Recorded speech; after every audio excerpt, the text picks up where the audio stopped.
It's movie time, and we're back again with movie time. Hey, everybody, how you doing? Hope you had a fabulous, fabulous weekend, and welcome to Wednesday's movie time. With me tonight, of course, always is my co-host Olaf. Hey, Olaf, how you doing? I am doing just great. Been another lovely day in the great state of Indiana, as Excellent. always. So just excited about tonight's show. Should be Oh yeah, interesting. definitely. And also with me is the co-host Arpo. Hey, Arpo, how you doing? Hey, I'm doing just great, just swell, just fine, just hunky dory, just well, a heck of a lot better than I was doing with my migraine this morning. Let's put it that way. There you go. So, and you know what? It's been a great 24 hours. I have aged like you fine wine. It was my birthday, so Happy Day. birthday. Happy Happy birthday. birthday. Happy birthday. Pain and suffering fill the air. People dying everywhere. Happy Happy birthday. birthday. yay! And yes, so it's like I've aged once again, but like a fine wine. I only get better with age, I hope. Hmm. That's. Yeah, most times. Yeah, You probably will. I haven't, but Like a fine yeah. wine, she hasn't popped her cork like the rest of us have. Hey, I'm still in my She's still Merlot sane. years. She's still Yes. sane. She's still sane. Yep, I'm still in my Merlot years. Yes. I haven't quite gotten to the ports yet. I'm in my vinegar years. So There you go. So tonight we have for you three very interesting topics, but let's start off with our least controversial topic tonight, shall we? Or do we want to go with okay. our most controversial topic tonight? so least controversial is we're going to talk about me again. Nope, we're going to talk about the new rules of making it in Hollywood. Oh, it's like okay. There Okay, are so this seven is new not rules to this is not making it in quite in the dark Hollywood. yet. Nope. We're going to start off in the light and then get really super dark, folks. Sorry if tonight is going to be a little bit of a Debbie Downer, but you know what? We have to go in depth with this because it really is superly important.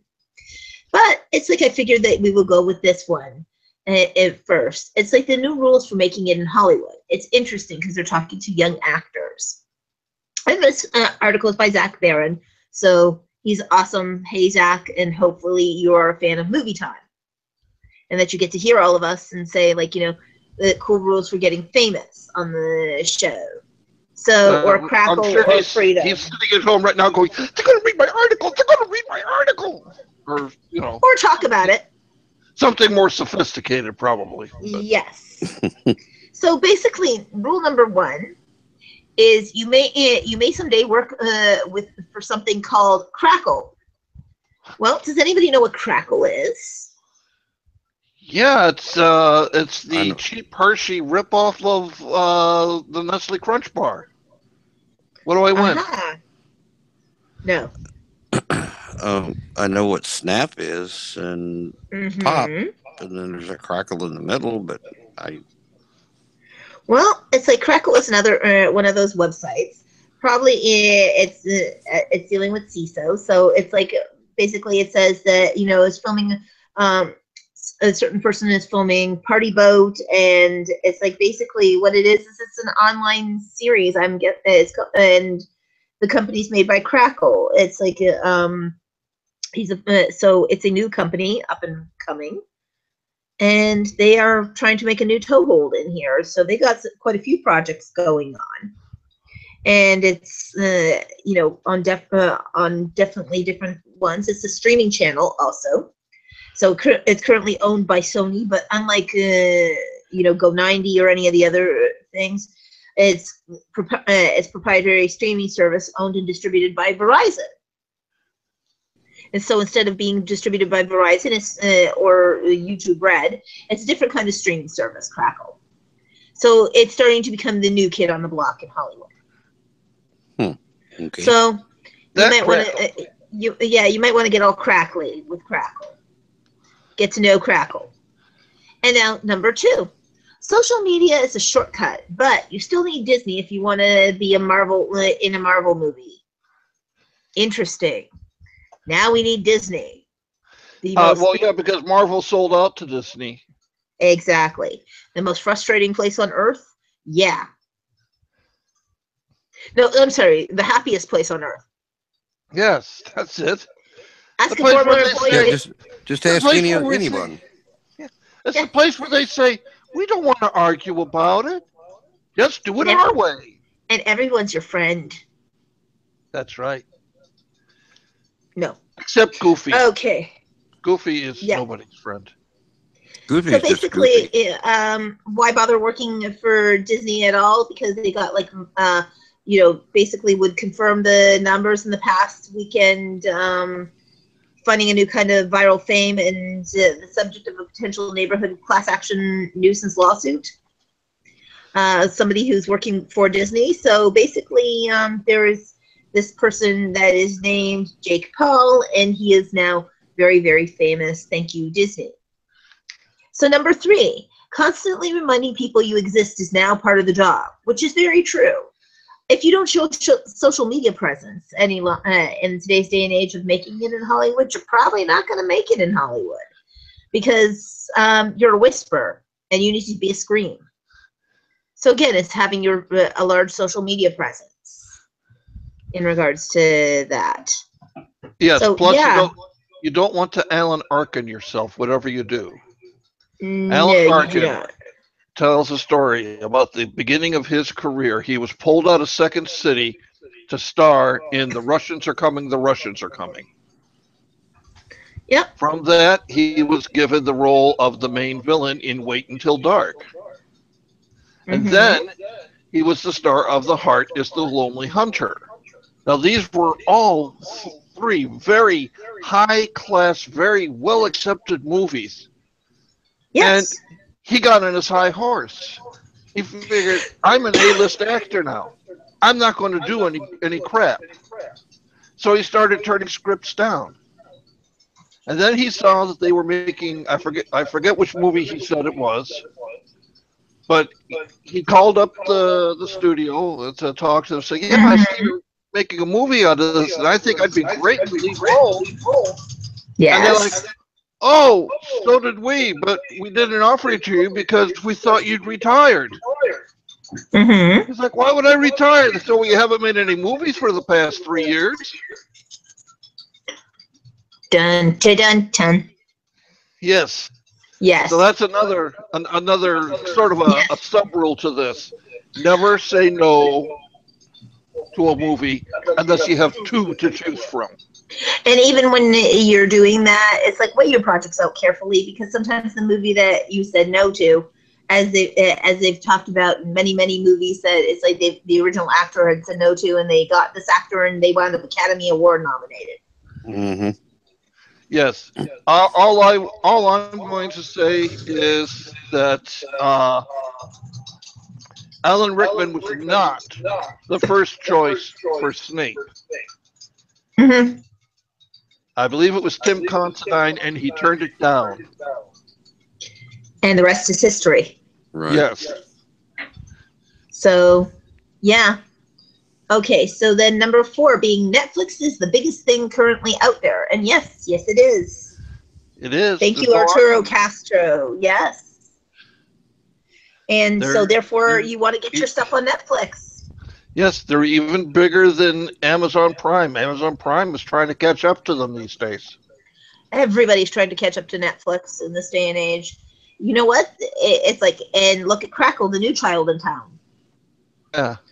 So apparently, they're still trying to catch up to Hulu. That's right.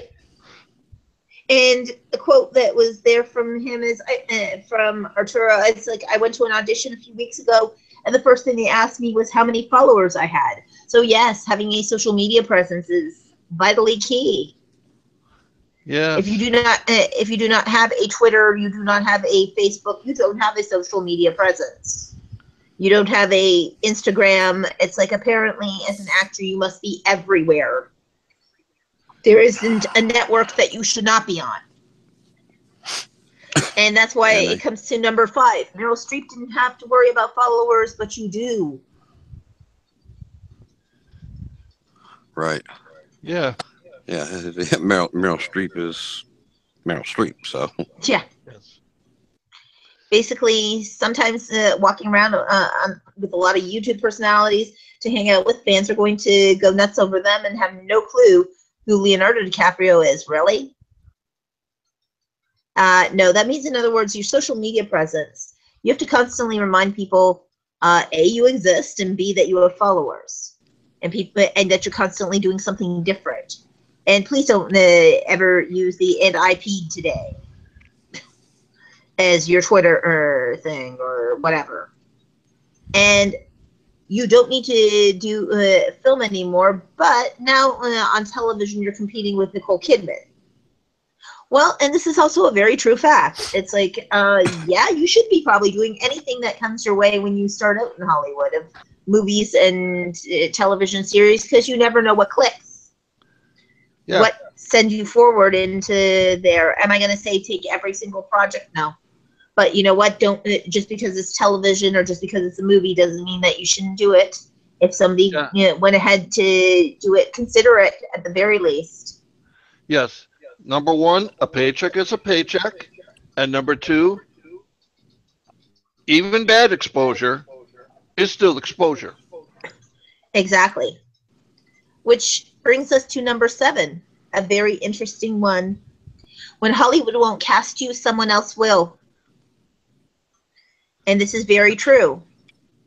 That's actually one of the points I'm making in in our most darkest one. Indeed. Interesting. Yes, because guess what? There is, if you are right for the part, you will be cast. You will eventually be Yes, cast. right. because there are thousands, literally, of independent studios that are not part of the Hollywood system. And That's they're right. always looking for actors. That's right. And so therefore, don't be afraid to audition for everything that you Yeah. maybe, and if you're offered a part, before you turn around and say, no, don't really want that, might want to go, okay, you know what? Maybe it's not something I normally do, but might want to do it because I have a passion for it, or whatever the case may be. Now, another one here, number 8, the audience of your dream project is out there, and now you can find it. Well, yes, because there's many outlets for that. And absolutely, you can find it. It's like, there is digital, there are so many platforms now with all of this that certainly you must be able to find some place that your film can go. If nothing else, you self-distribute. Go to put it, it's like put up your stuff on Amazon, put it up on, in Vimeo, places like that, that you can actually have people come and see it. YouTube Red, it's like some of these places you can do free content, some of these places you can do paid content. The point is that get it out there Yes. and don't hold back. There are so many avenues of digital that it's like you don't even have to be on the mainstream streaming channels to already get a profit and have people come and see your movie or come and see your TV series. There are so many channels out there that are digital. And And you, remember, even unless you're just directly ripping somebody off, you can pretty much get anything on YouTube Yes. and yes. start building that audience. And you And And never, there's you oh, others. never, yeah, you never College know. Humor, Funny or Die. mm-hmm. They'll take films from anyone. Daily Motion. Yep. Yep. And you never know who's going to see it. So, in other words, Exactly. if you never know where people are, or some of the independent filmmakers, or even Hollywood, you don't know where they're searching for that next. It Uh, boy or a girl. yeah, they don't. You don't know where they're looking. If they can't find it in where normally they look, then they start looking elsewhere. Mm-hmm. So the more you have, more your face is out there, and more that you're different types of characters that you do, the better your chances are of getting something, a little bit bigger, a little more, bigger audience and everything. So Yep. It's all about diversity, which is something we'll be talking about also in terms of our more controversial subject, not our most controversial subject. So, which brings us also to number 9. When content is infinite, everyone's an actor, which is true. It's like do not limit, which is the final one. Do not limit yourself to where your content goes. When you are producing it for digital on there, don't eliminate any actor because you never know. That could be the one that actually sends you to the top. Yep. So again, all of these are really good, interesting pieces of advice on here. And surprisingly, a lot of people don't really realize it. So, and it may sound like a tough road to hoe, and it is. And it may sound like a lot of work, and it is. But nobody ever got to be a star without doing a lot of work and facing a lot of challenge. And anything is better than waiting tables. Yep. And just like when you want to make movies, it's like you need to have a social media presence. If you want to be in movies, you have to have a social media presence. Yes. And not a whisper. You need to be a scream. And don't be afraid to be a scream. Water. Because don't say it again or I will scream. Yes. And so it's like if you have any questions on that, I would definitely check out the article a little bit more into detail. And it was located in GQ magazine, which is another really interesting thing because that means that GQ is expanding its world a little bit. It's not all about the pictures anymore, peeps. Now, which brings us to, speaking of diversity, topic number 2. I know that we have spoken about diversity quite a bit, but honest to goodness, it's like this article inspired me today for this subject. The actor who played Ajax in the movie Deadpool was cast in a movie where the character, so he found out, is supposed to be partially Asian, partially Asian in terms of that. It's like the character. And instead of being like, oh, well, I think I can pull it off, he was polite enough to do, actually, I will say not polite enough, brave enough to bow out of the production and literally give the what for to Hollywood of maybe you should be casting the people who actually belong in the roles. Oh, in the roles? Instead of whitewashing. If it's an Asian character, why are you not hiring an Asian person to play an Asian character? So, which brought up to the 25 worst cases of Hollywood whitewashing since 2000. Are we really whitewashing? Or are we just scared to be diverse? Or we've talked about this before a little bit, but really it gets quite shocking when you think about it. Why is it that this is the case? Basically, it's like, I understand that you're trying to go for popularity, but how are you supposed to build popularity for characters who are diverse if you're not casting a diverse character? Could it be that they're trying to play that Hollywood is playing on the safe side? In other words, if they try to go for the diversity, then they're going to lose. Like you say, it's a popularity thing.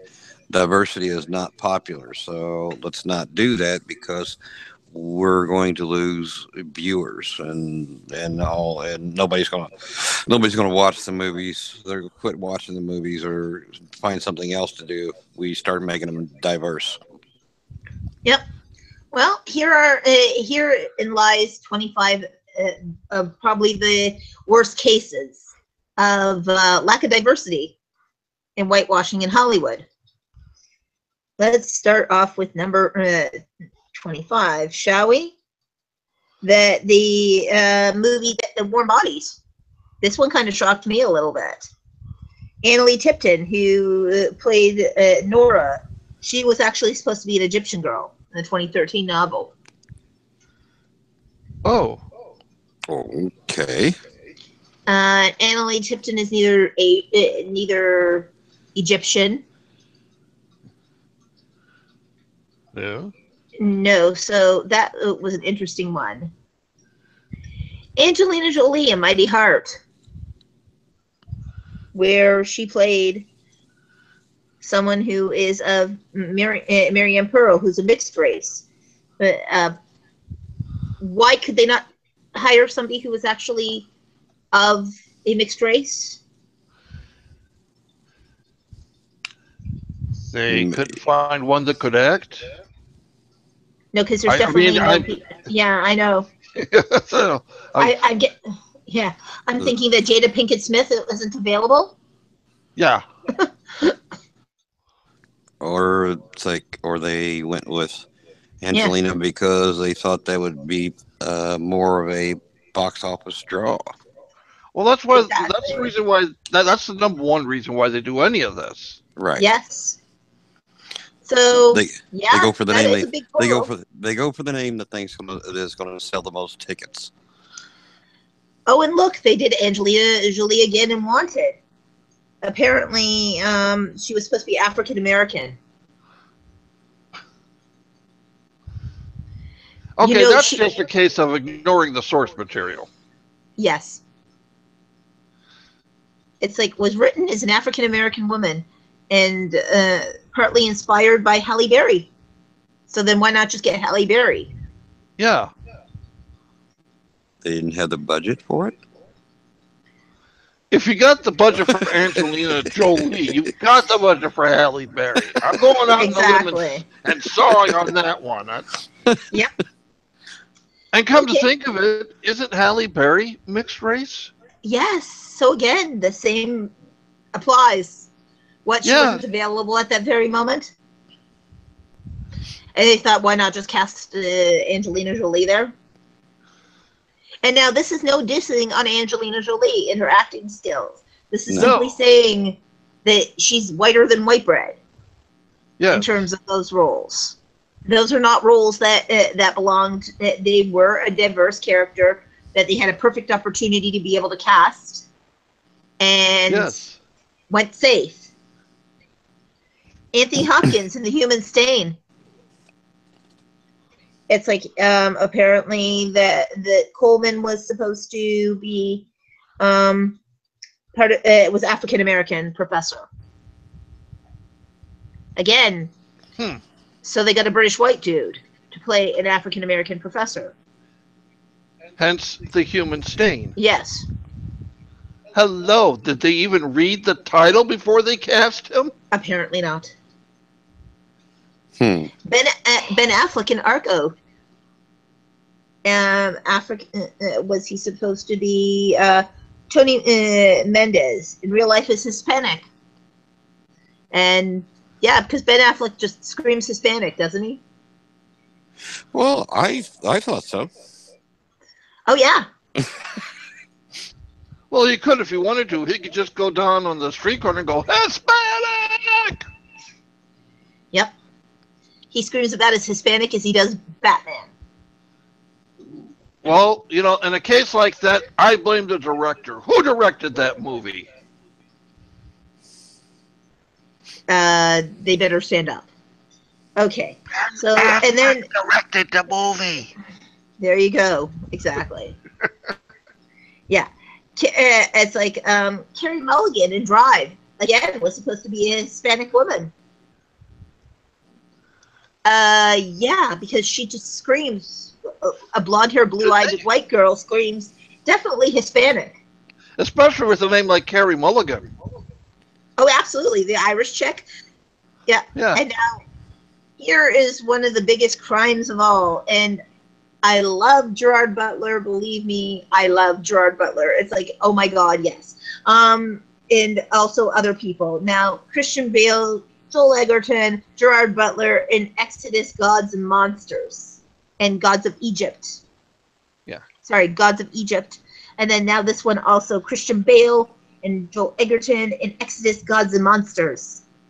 Well, yeah, this is a big problem. It's a biblical one. It's like it's like Bale as Moses. It's like, does he look Middle Eastern?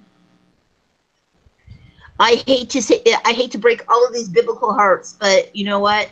Everybody from, and yes, I'll say it, from Jesus straight on back through history, they were not white dudes. Well, now, They, if you shoot them from the left side, kind of at a lower upward angle with the right lighting, they kind of look right. uh-huh. They had, by the way, they had that tied on the article. Hmm. So, Christopher Abbott and Alfred Molina, Whiskey Tango Foxtrot. Christopher Abbott and Molina were cast as Afghani characters. Does either one of those sound Christopher Abbott or Alfred Molina ever sound? It's Hispanic Afghan? No. Oh. Yes, because many Afghani actors are named Christopher Abbott. Well, the Irish Afghans. Yes. I've got a lovely Afghan from Ireland. Yes. It's like, here's my favorite one, Emil Hirsch in Speed Racer. Ah, yes. Because he screams Japanese to me. Absolutely. It's like, first person I think of when it's like, first person I think of is Emil Hirsch as Speed Racer. Yeah. Well, hey, the character was drawn with wide eyes. Uh-huh. That's the manga style. Wide eyes. You mean they're still supposed to be Japanese? Yes, he was supposed to be a Japanese family turned into a Midwestern one played by Emil Hirsch and John Goodman. Emma Stone in Aloha is our most recent one. Wow, okay, because she's supposed to be a half Chinese actress. Okay. Does Emma Stone scream at all Chinese actress? Well, if it was part Chinese, maybe it's maybe it was the part that didn't show. Right. Yeah, the part that didn't actually show. Like maybe her, legs or feet or something that maybe that part of her was Chinese. Uh-huh. Or maybe she has Chinese in her, in her, lineage. And of course, they're mostly blonde-haired people. Oh yeah, there are many blonde Chinese. You have no idea. Now, just to keep everybody, it's like to keep so nobody that gets thinks that we're bashing on the actors or actresses that have done the. No, we are not their fault. It's not about whoever played these parts. It's that they cast somebody who was the complete opposite of what the role was supposed to be. Not that the actor or actress did a bad job or that it was anything against them. It's just they weren't the right cultural mix. They weren't the diverse character that was actually put on paper. Right. And some of it, including ignoring the source material in itself. Yeah. Or in the case of The Human Stain, the actual title of the work. Yes, as well. So, Jake Gyllenhaal in Prince of Persia. Once again. He's not Persian? I'm honest to God, I always thought he was Persian. Yeah, it's like, let's go back to the words. Persia. Persian. There must certainly have been some Persian actor that they could have gotten. Well, I believe Persia today is, I want to say Iraq? Yes, and I'm sure that there could have been many actors that you could have done for that. Hell, even Oded Feher would have been a better choice. We were at war with Iraq. We were at war with Iraq. We couldn't cast somebody from there. Sure. Jennifer Connelly in A Beautiful Mind. Oh, no, who played wait a minute. Now, Alicia what's wrong with me? Nash. Yeah. You mean that? You mean she's not El Salvadoran? She's not from El Salvador? From who? El Salvador, which is what Alicia Nash was from. Well, yeah, but she was from a white family in El Salvador. Uh-huh. She did vacation there once, Exactly. so Yeah. she has El Everybody knows, Salvadorian experience. Yes. There you go. and everybody knows that Nash's maiden name was Winfred Hyde or something very, very British. I'm When Yeah. sure. Oh, absolutely. But you're forgetting the main point that she stayed at a Holiday Inn Express when she was in El Salvador. So hey, that's what gave her the El Mm-hmm. Salvadorian Connection. connection. Yes. That's right. Yes. And Jim Sturgis in Case Bobsworth in 21. Let's see. Bringing down the hills. Okay. It's supposed to be Asian Americans. Both of them. Because obviously a Scottish white dude and an Australian chick are obviously equaling up to an Asian person. No, wait, this is for which movie? 21. 21. Yes.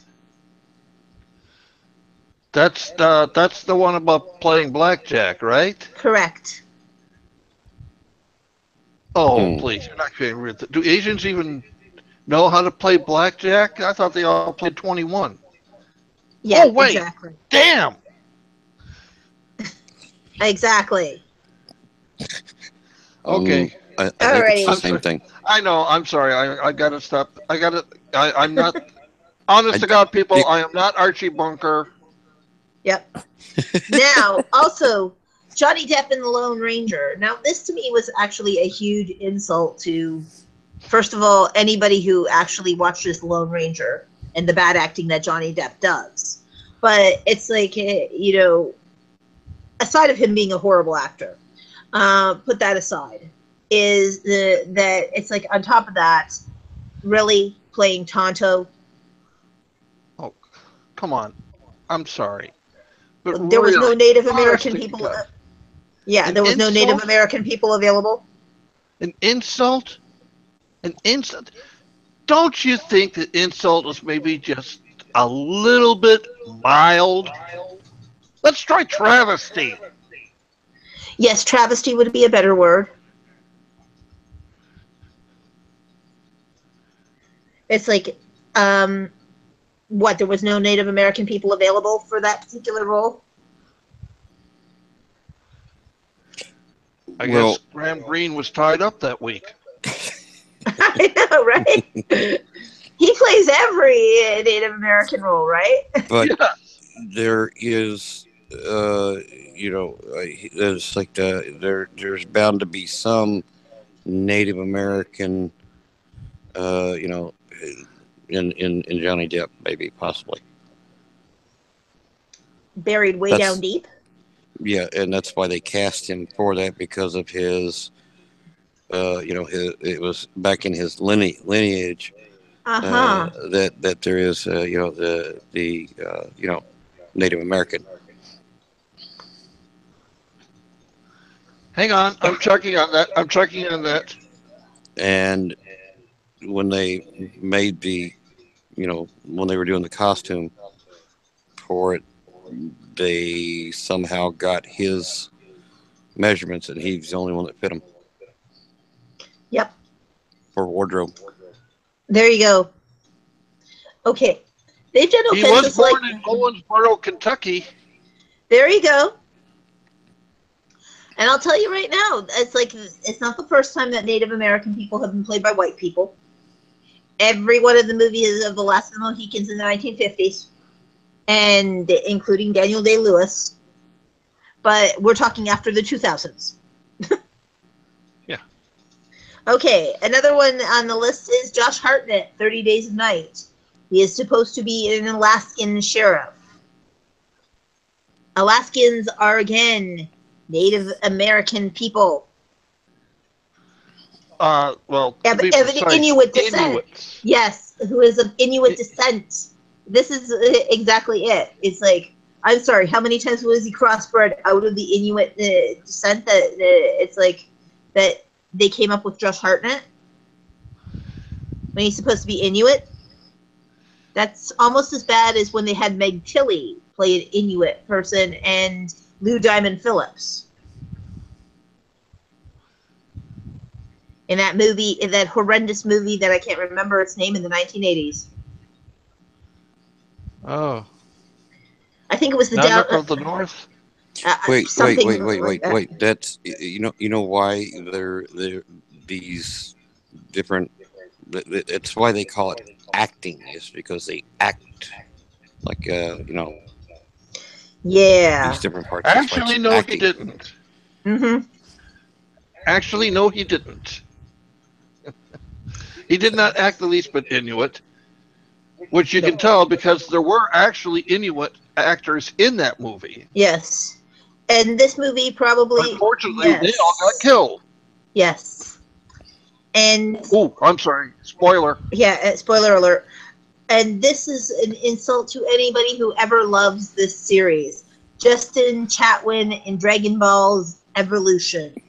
Again, another Dragon Ball Z series that it's like, hello, why did we not cast Japanese people in this? There were none available. Because they were all too busy playing Pokemon. Excellent. You know, it's like, it's Dragon Ball Z, people, okay? Certainly there could have been somebody. Was Russell Wong not available at that very moment? God, you know, it's like, look at Hawaii Five-0, the series, okay? You know, you could have found any sort of Asian actors from there. It's like the dude from 21 Jump Street, for crying out loud, would have done that. At least it would have been close in the Asian category. And no, I'm not saying all Asian people look alike, so no.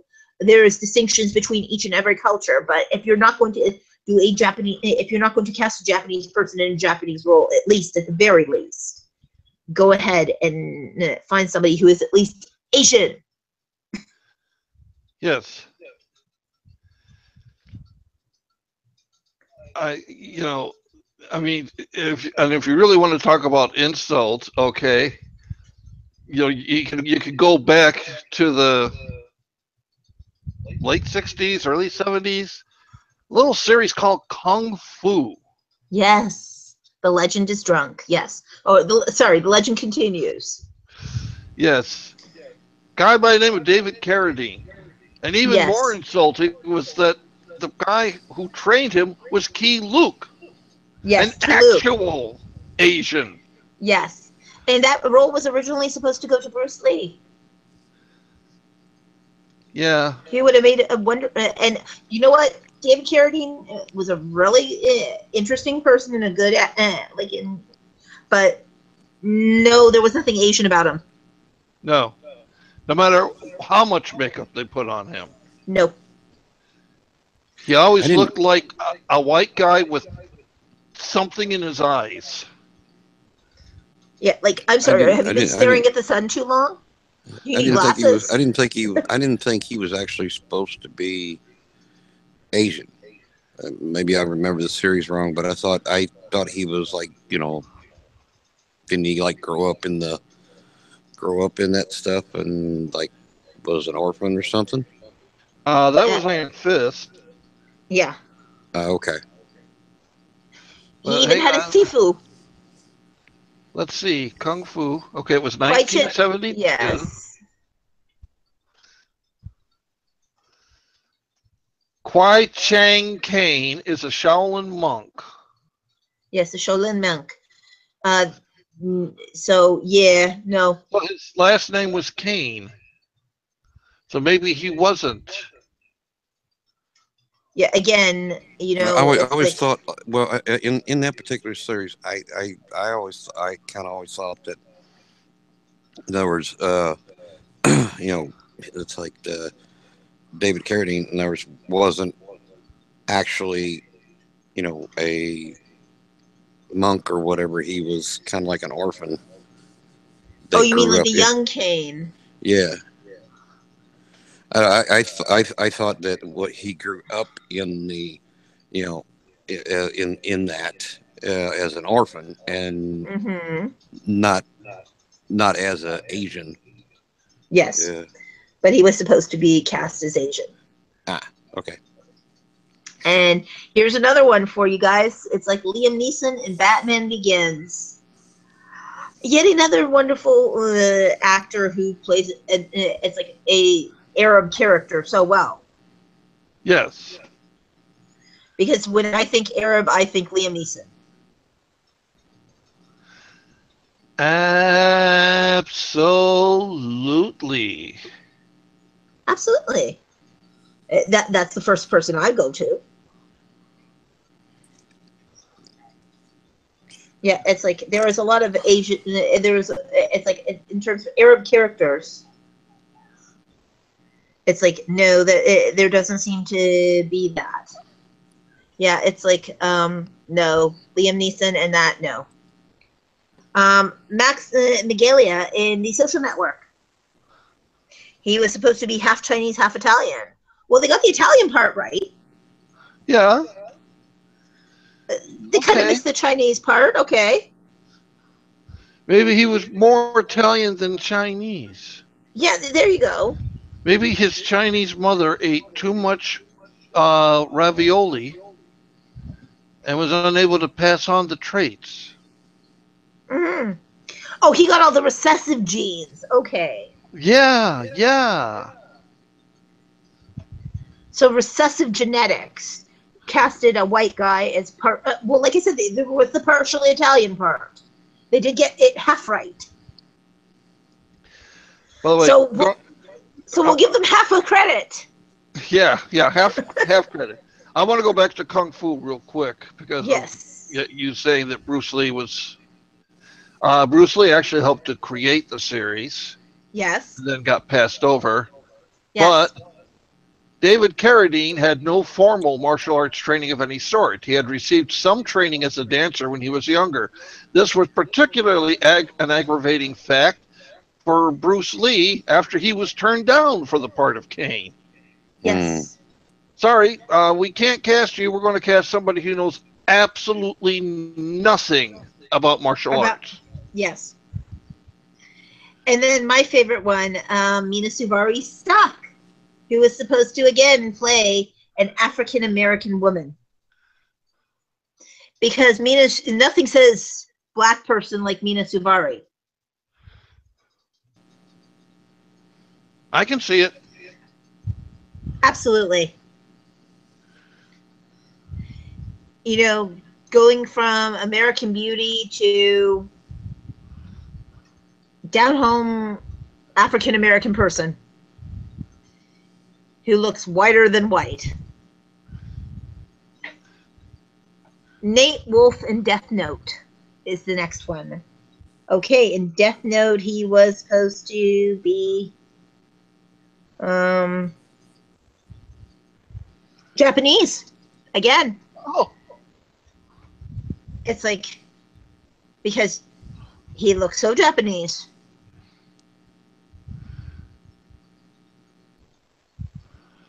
It's like I thought so. Yeah. But okay. that was before my cataract surgery. So hey. Yep. There you go.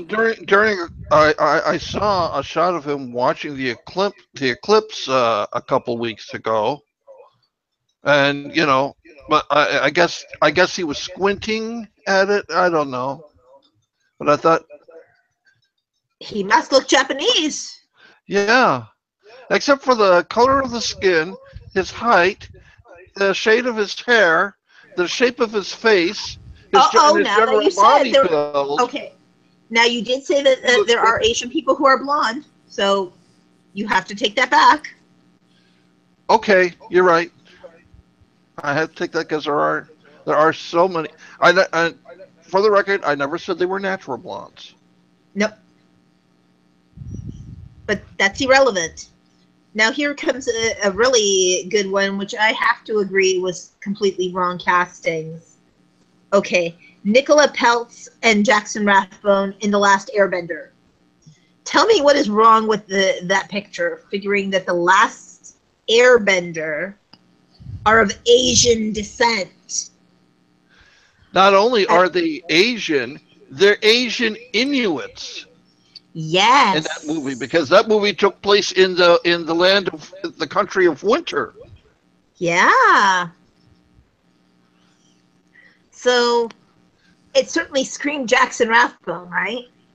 Oh God, yes. When you read the last Airbender series, you thought, oh my God, Jackson Rathbone would be perfect for this role. Well, that's why I submitted his name in for it, because I thought he would just be perfect. All of this would have been explained if M. Night Shyamalan had been allowed to make the other 3 movies. Uh-huh. It all would have been made clear. Of course. Okay. Rooney Mara in Pan. She's supposed to be a Native American woman.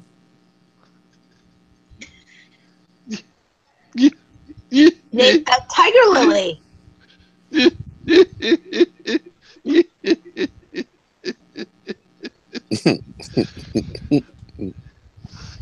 Although it's not as bad as Johnny Depp as Tonto, it's still pretty bad. Yes. Hold on, we have one more that hits even worse. Scarlett Johansson in Ghost in the Shell. Okay, what is Asian about Scarlett Johansson? Please tell me. Her lips. Her lips. Because I feel she has very Asian lips. Her outfit. Yes. There you go. Yes, she knows how to dress Asian very well. Doesn't that count? No. And this was one that, okay, I have to admit, it did not bother me so much, but it bothers me to understand this. It's like Tilda Swinton in Doctor Strange. She is supposed to play, again, an Asian character of Asian descent in the movie. Okay, Tilda Swinton did a beautiful performance. And like I said, I'm not saying that these people do not do beautiful performances. But let's face it, really?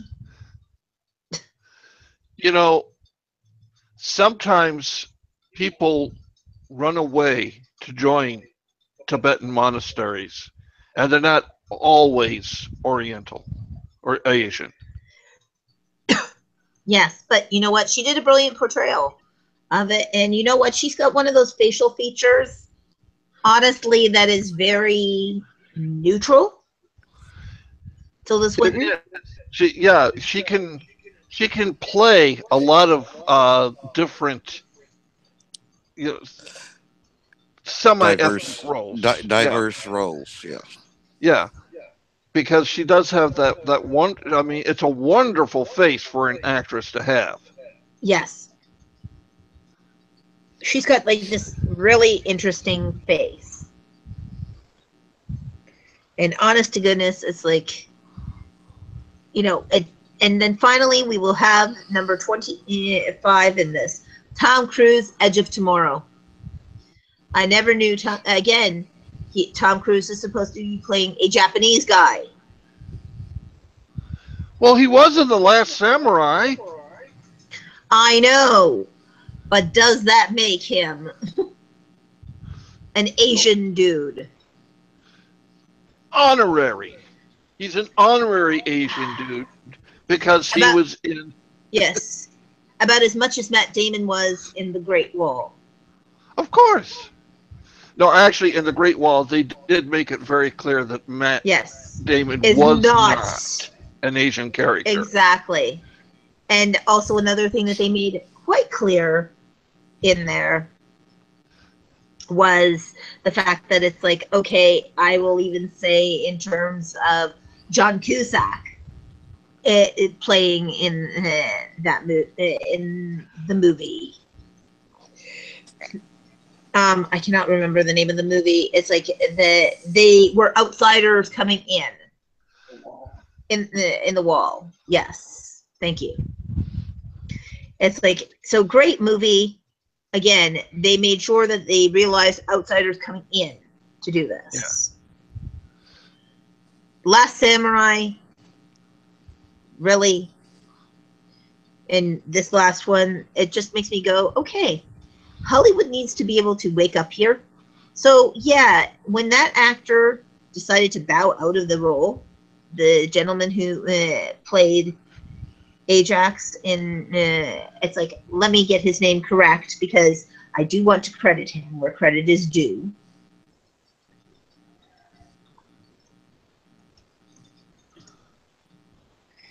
As he was absolutely wonderful for doing this. One moment. So for all of us who are waiting on bated breath, his name is Ed Skieran.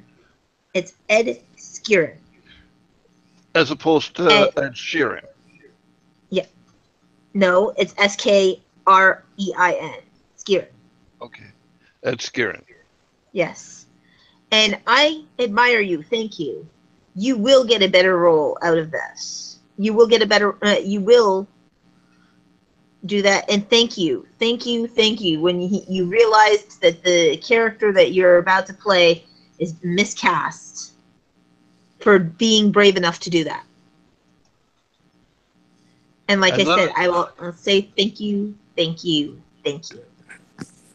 And let us hope that we shall never see a scene again like this.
Yes.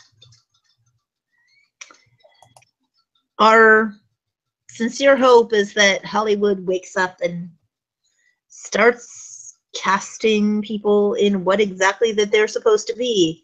If they're supposed to be an Asian actor, how about casting an Asian person? Yeah. If you can't find one that's already there, I'm sure that there is a million of people that you can audition. After all, follow Lucas's rule. Out of the entire world that they could have possibly had for playing Darth Vader, the best they came up with was Hayden Christensen. So if they could find a Hayden Christensen, I'm sure there must be an Asian Hayden Christensen out there somewhere.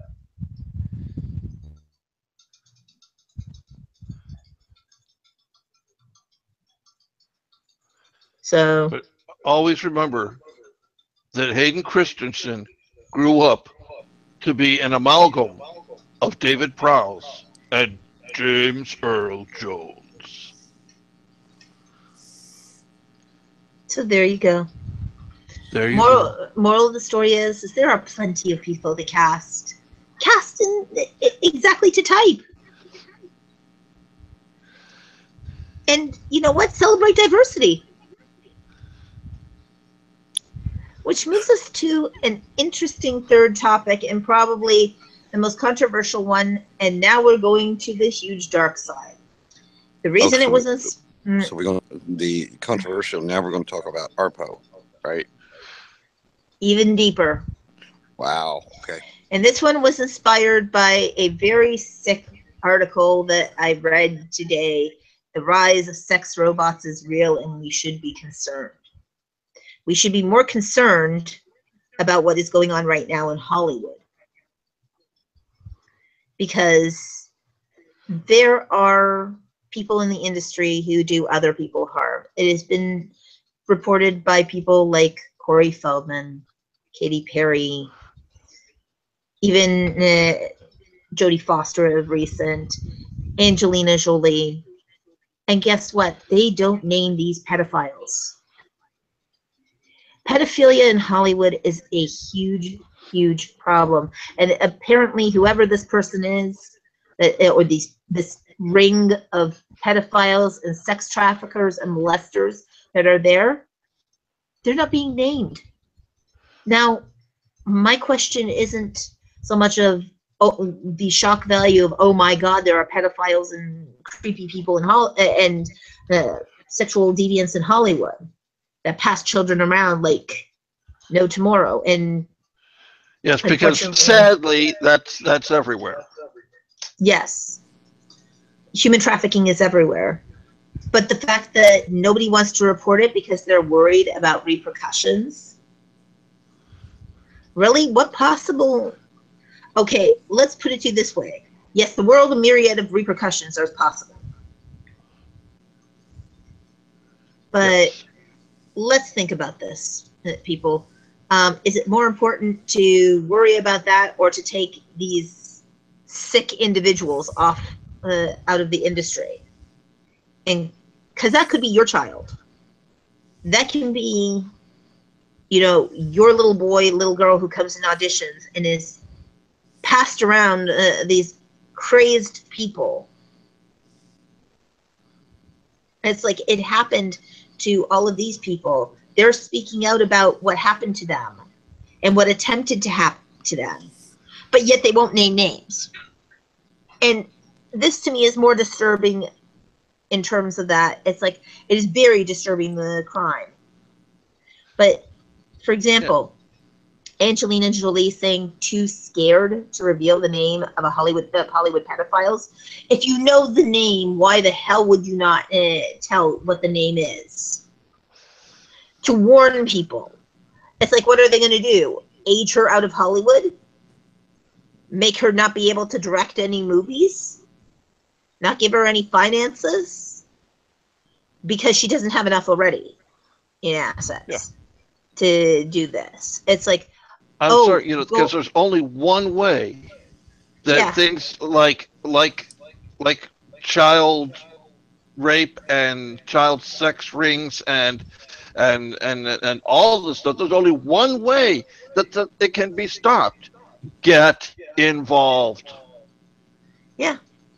It's like, and they say that she also withheld and denied identities in Hollywood through fear and repercussion. Really? Fear of repercussion? What kind of fear? And you know what? Even Corey Feldman, who has openly talked about it, Jodie Foster, all of these people, they seem to not want to name the name. Why not name the name? You know what? It's like you don't have to name them on national television. Name them in a court of law. Name them to advocacy agencies that can actually do something about these people. And if you're not gonna name a name, then just shut the hell up. Don't even mention it. It's like, because if you're not gonna mention a name, there's no point in even bringing up like, oh well, hey, there's a bunch of pedophiles in Hollywood, and what good does that do?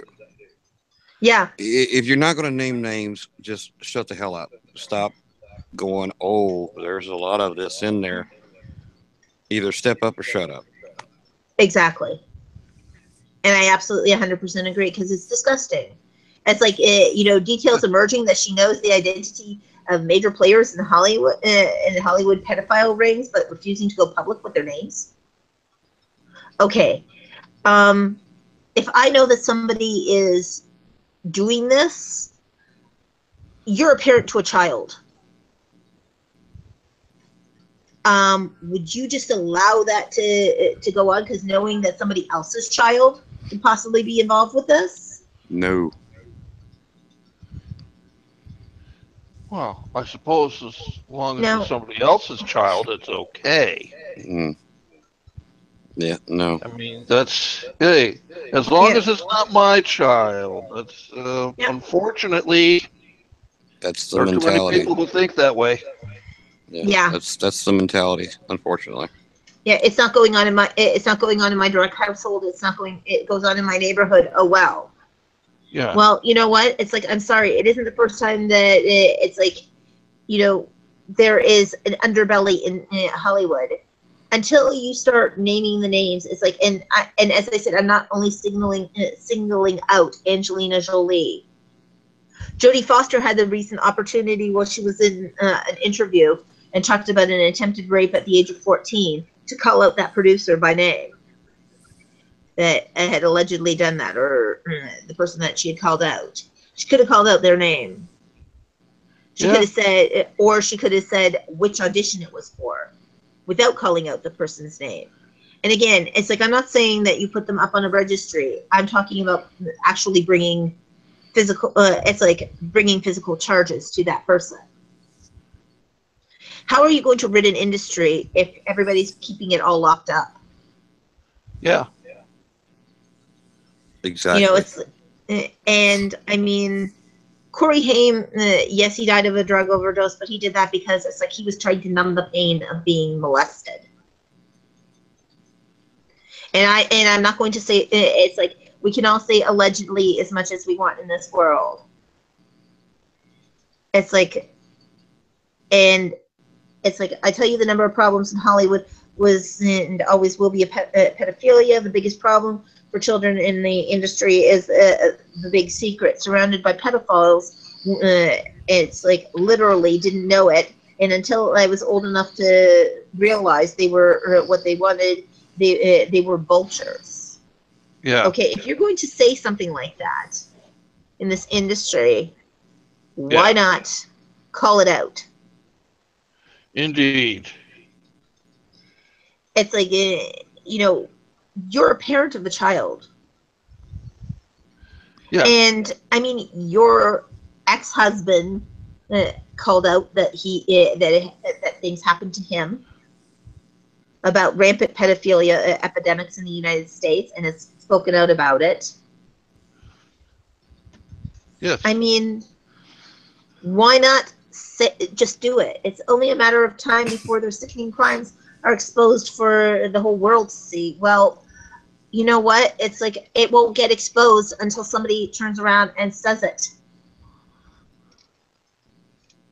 So this is one kind of neon nettle. Now, as I said, it could always be quote unquote fake news or real news. You know what? In terms of that, it's like, no, the stories that have been told recently have been live interviews. That's not fake news. Yeah. This is a real situation that does happen in Hollywood. And in order to clean up the industry, it's like, do these people wield money? I'm sure they do. Do they wield power? I'm sure they do. But what's more important? The lives of the potential children and future children in the industry, or their money? Do they hold political sway? Maybe. I don't know why that's such a tough call for them. Exactly. Where Dwayne "The Rock" Johnson exposes Hollywood pedophilia on live TV. Okay. Now, this being said, comes to also something to deal with. The pro wrestler turned movie star lifted the lid on an elite Hollywood pedophilia ring during a shocking performance on live TV. Well, no, not really. He did a Saturday Night Live skit. It's like he performed on the show, including with Katy Perry, to make several references in the sketch, including a statement called "Hail Satan," causing outrage from viewers. Well, basically, the skit was in poor taste. Yes. It was making fun of pedophilia and robots, dealing that he said, it's like a child molesting robot can molest twice as many children as a human child molester. Again, poor taste, the skit. It got on Saturday Night Live. How it did, nobody knows. Has Maybe Saturday somebody. Night Live been in good taste for the past 10 years? I mean, so much I of don't it could be know. poor taste. Yep. It's like, he faced a huge backlash, mainly due to the clarity of his motives behind the sketch. The majority of viewers were left in shock at the performance, branding it as a sick joke and made light of a very serious issue. Yes. Yeah, this is a majorly serious issue. It's, they were disgusted by the nature of the sketch. Many believe that Johnson may have been attempting to shine a light on Hollywood's pedophilia in the industry, though. But Those who have for if that's the case, why wouldn't Dwayne, as I said before the show, why wouldn't Dwayne Johnson just come out and announce who it is? I mean, what repercussion would they have against him? They might give him better parts yeah. because he's played a lot of crap recently. I mean, he's very funny, but he's Hmm. played a lot of crap the last few years. Yeah. And here it is. Corey Feldman, perhaps the most outspoken, claiming that child abusing older males are everywhere in Hollywood, saying he and his best friend Corey Haim were sexually abused by a major Hollywood moguls. And yeah, it was a ring. Yep. And he's not the only one who's claimed this. But nobody So gives the names. yeah, nobody gives the names, but I said, okay, No. since this is a ring, it was this something that whenever this was going on, I mean, it's still going on, I guess. But Yes. when it started, is that like, would that have been, I guess some of the younger actors, when it happened to them, was, oh, I guess this is part of initiation or getting the kind of like the casting couch type A little syndrome. bit. What it is it's sick people who want to be in the industry, who use children as their weaponry. Because what Elijah Wood says is that he stated that Hollywood is controlled by elite pedophiles who groom children for powerful pedophilia networks. Mm-mm-mm. Okay, but this is the So, thing. This is the thing for me. If if you know that there's a pedophilia ring, yeah, if you have evidence that there's a pedophilia ring, if you announce that there's a pedophilia ring, but you don't want to say who's in the pedophilia ring, then in my book, you're just as bad as the pedophiles because you're allowing it to continue. yes, And you could stop it. at any point in time. So if this ring is like this elite ring, it sounds like it's fairly well up the ladder in Hollywood, and if it were exposed, Mm-hmm. maybe it's some of the ones that are in high positions in the different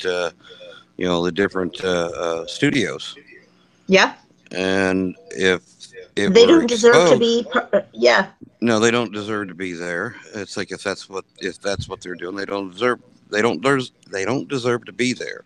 mm-hmm. And I guess possibly the repercussions that they're talking about is that these people are high enough up that it would cause the studios a lot of problems. But I'm sorry, if the studios know, if the studio is bound to know who it is and who's doing it.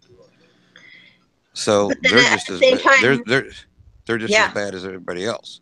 They're just as bad as the yes, ones that are doing it, if they don't do anything about it. Hmm. yep, Now they could. I mean, okay, if it is higher ups or fairly high people that are mm-hmm. doing this, and the studios know who they are and letting it happen. It's a good time to retire some of these people, get them Yes, out of there. And you could, if nobody wants to name them and they're afraid of repercussions, it's like force them to retire a little bit early Like and get them, like right away. yeah, and get them out of there and, move somebody, start Hmm. replacing these people and get them out of there. Yep. And Absolutely.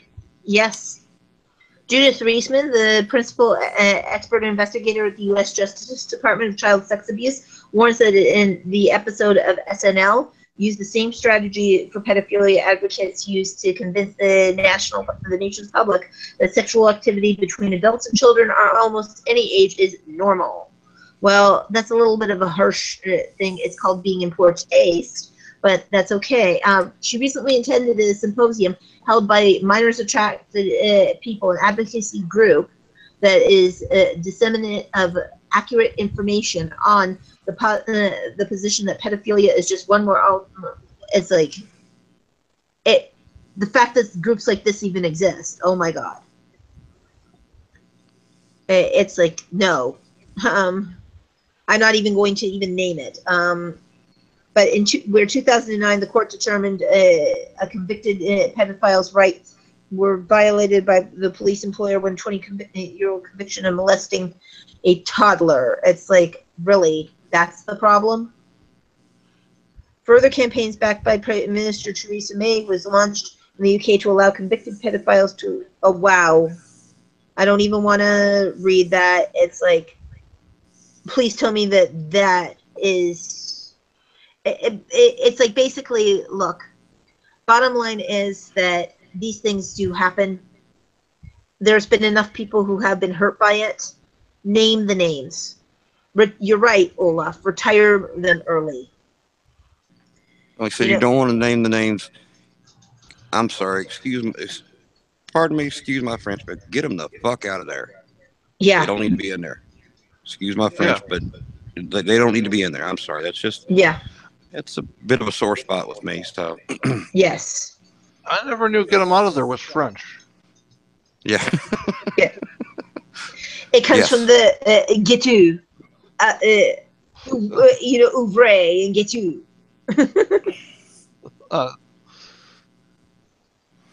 So it just, like I said, there's no point in bringing it up and not doing something about it. Yeah. Yeah. At least do something about it. If you're not going to name names, that's fine.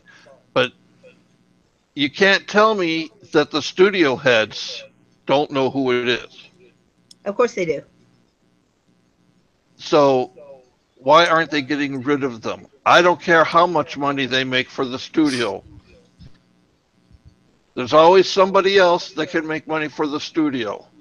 That's But the problem, if it comes out that this was going on at your studio and you knew about it and you didn't do anything about it, what's that going to do for your studio?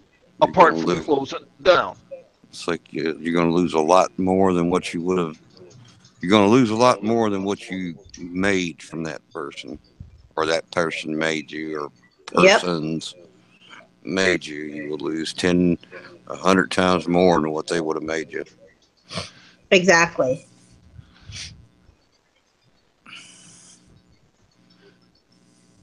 And that's the sad part. I say shut them all down and put all the pedophiles back on the internet where they belong. There you go. Names, faces, addresses.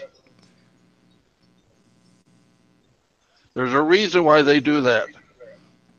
Yeah, it's like put them on the register.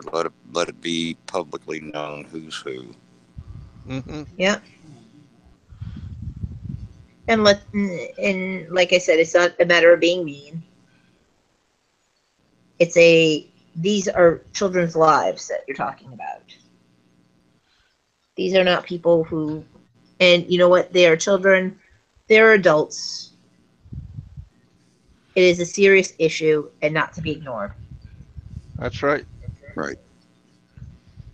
Because whatever, it's like the kids that this happens to, it just destroys their life. Yeah. And there is no recovering from it. No amount of therapy really gets them past it. No. No.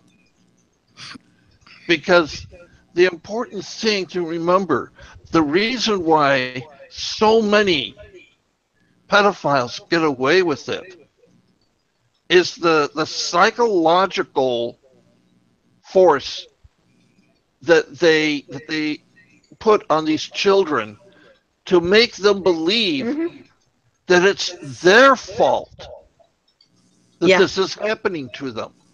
Right.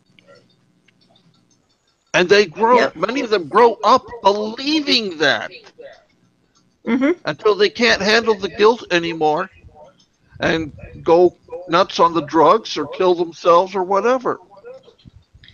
Yeah. And unfortunately, it's like it also comes from where we in society have not learned to say to people, it's like that it isn't your fault.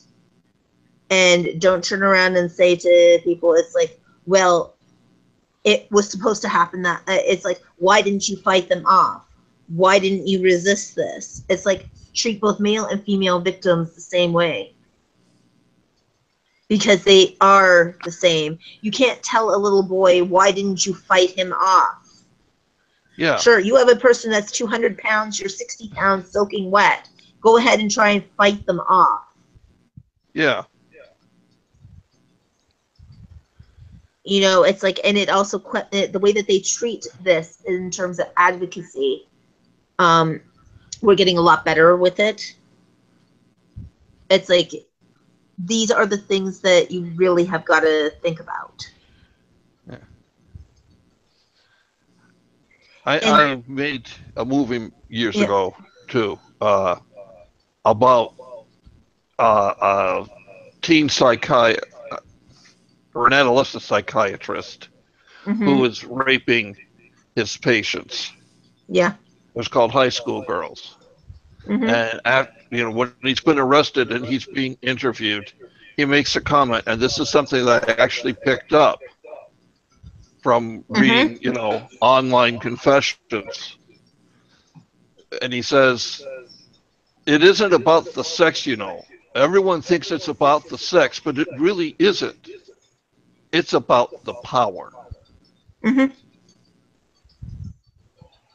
it's true. It's the control, it's the power, it's not that. Yeah. And you know what? I will say it is my personal plea. I'm deploring the people, like begging the people in Hollywood that know who these people are. Name the names. It's the only way we're going to get rid of these people in the industry. Name the names. Yes. There's nothing that says that these people are so mightily powerful that they deserve your privacy. And because if you give out their names, you take away their power. Yeah. Then they don't have the power that they had over their victims because people know who they are. Yeah. And by keeping the names and worrying about the repercussions for not giving the names is every child that gets molested because you didn't name the names. That's your repercussions. Yeah. A child who is trafficked like that and molested like that, it's like it's devastating. It's beyond rocking their world. This isn't a, oh my God, next week I can get over it. Yeah. It holds them for a lifetime. Yes. So I am urging you, deploring you, please say the names, even if they're tried. And who knows whether the justice system will work or not work for that. Say their names. Let it be known. Let's get the scum out of Hollywood. If you don't, I have two words for you: aiding and abetting.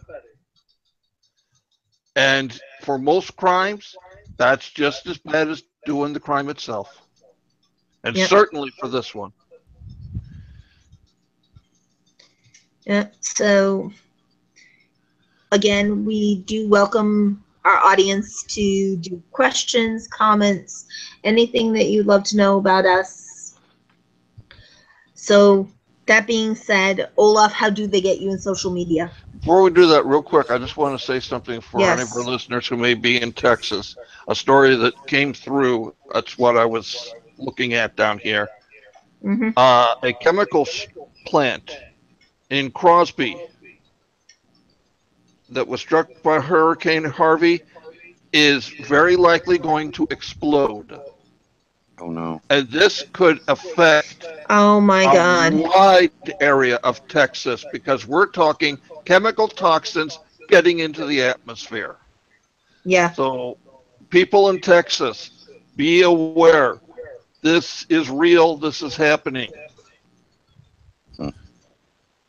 And our prayers go out to the people in Texas, and They do. hopefully, yeah, our little Mishu Barak is going out for you guys, that you're safe and healing, and that it's like that you're going to get through this. Unfortunately, we have a government that has not put in the protections for you, but hopefully there's enough people out there that will. Yep. Yeah, well, Texas is kind of they're kind of their own government. They don't they like to handle Yeah. things on their own, which they so far, from what I've seen, hats off to Texas because they've been doing everything they can do, and they've gotten a lot of Yes. people. I'm it's like my heart goes out to the people in Texas because I can't imagine what it would be like to be in the middle of that. And like I said, I just hope that everyone gets out safely, Yes. and that then they're able to, rebuild from this. And Yep. if you haven't already, give to the Red Cross. To FEMA. Redcross.com. And do To Red FEMA Cross. relief. Yes.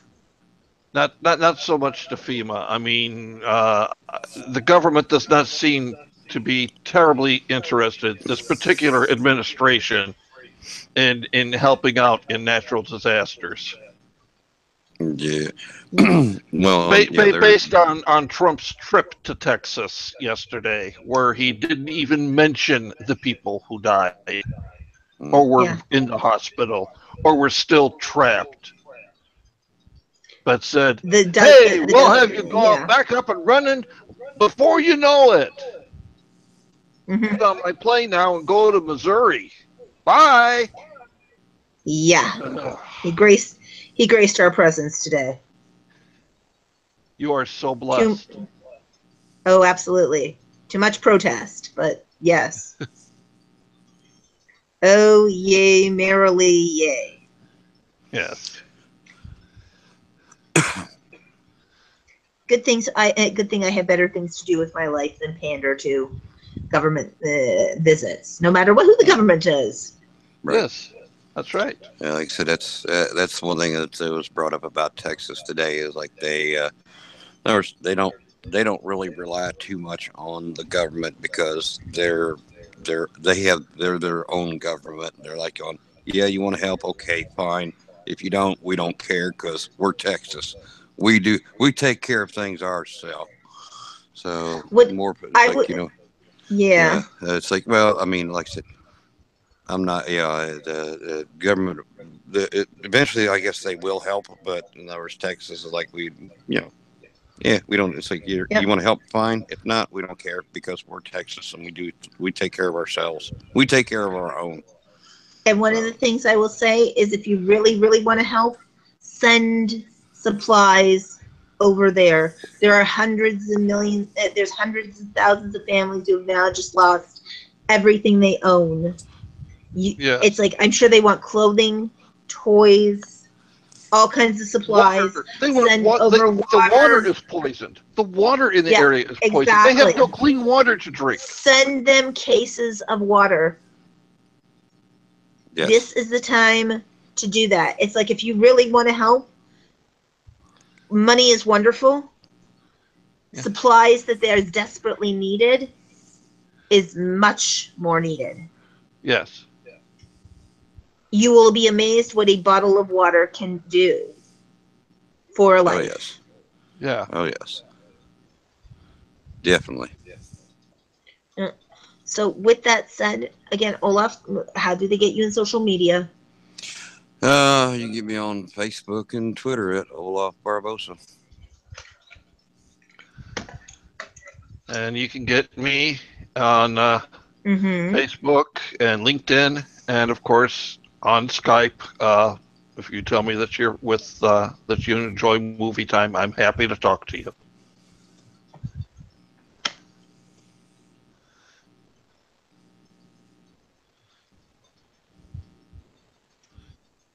And what about you? Everybody knows how to get hold of Grayson. Well, you can get a hold of me on LinkedIn, Visipedia, Facebook, Twitter at Sonata Grayson, at Movietime Indie. Can get a hold of me also on, it's like on www.pastlivesproductionsinc.net. Also, great announcement. We have a fundraising gala that is coming up, and more information on that coming up within the next week.